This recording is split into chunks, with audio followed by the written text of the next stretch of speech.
How to download and install Dream League Soccer 2026 game on your Android device. Hi everyone, welcome back to Crazy Gamer. If you're trying to get started with football gaming apps like Dream League Soccer, then here's how you can do it. First of all, make sure that your device you're using is connected to a stable internet and launch open Google Play Store. Once you're inside the home page of Google Play Store, go to the search icon at the bottom center and type in Dream League Soccer in the search bar and search. Look for this application from First Touch Games Limited that says Dream League Soccer 2026 and tap on the install button to begin downloading the app. Make sure you have enough storage space on your phone or tablet and a stable internet connection.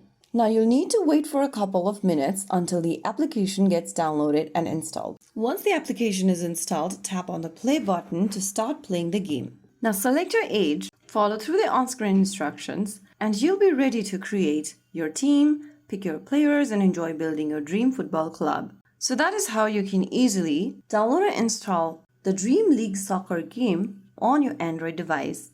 If you found the video helpful, don't forget to like, share, and subscribe to our channel. I will be back again in the next video. Thank you for watching.